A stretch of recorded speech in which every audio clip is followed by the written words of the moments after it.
Beaucoup d'entrepreneurs ne réalisent pas que le stress, l'anxiété qu'ils éprouvent sont provoqués par des problèmes d'argent. De la finance vous sert au creux de l'oreille tout ce que vous devez savoir pour avoir l'esprit tranquille quand vous pensez à vos finances.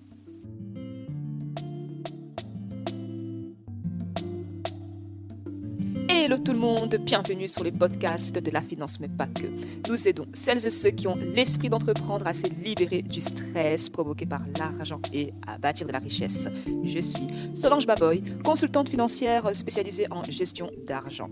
Aujourd'hui, on va te donner des petits conseils, des comptabilités super simples que tu peux mettre en pratique dès maintenant.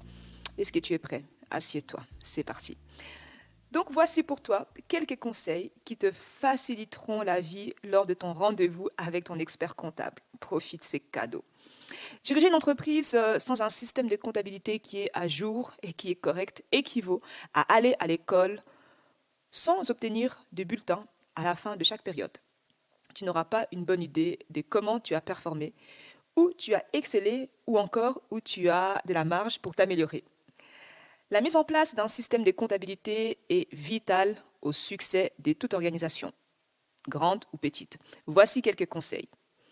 Premier conseil, si tu n'en as pas déjà un, prends contact avec un professionnel de la comptabilité et de la fiscalité qualifié dès maintenant. Je recommande une personne qui a les cœurs d'un enseignant, qui va prendre le temps de t'expliquer les choses et s'assurer que tu comprends bien tout ce qu'il t'explique. Deuxième conseil, conserve tout. Trop d'informations, c'est mieux que pas assez en matière de comptabilité. Troisième conseil, documente tout. Si tu emmènes un client dîner, écris sur les reçus qui étaient les clients en question.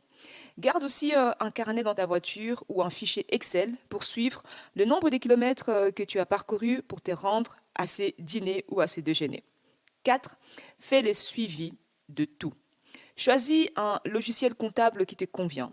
Garde-le à jour.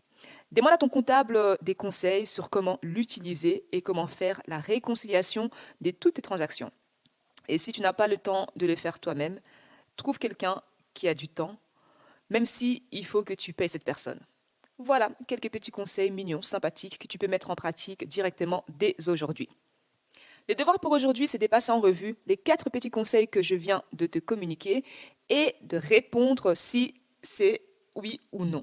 Si ce n'est pas le cas, mets en place un plan d'action pour pouvoir répondre par l'affirmative à toutes ces questions. Donc, premier conseil, c'est de se faire accompagner par un professionnel pour la gestion de ta comptabilité.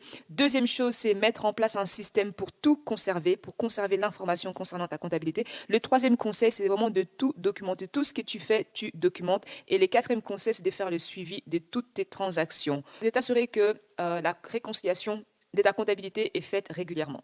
Voilà, c'est tout pour aujourd'hui.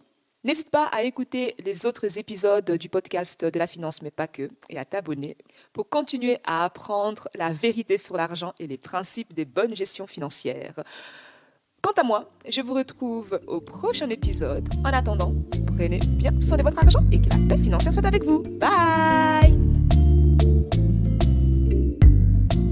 Pour que l'argent ne soit plus une source de stress, apprendre à gérer grâce à de la finance.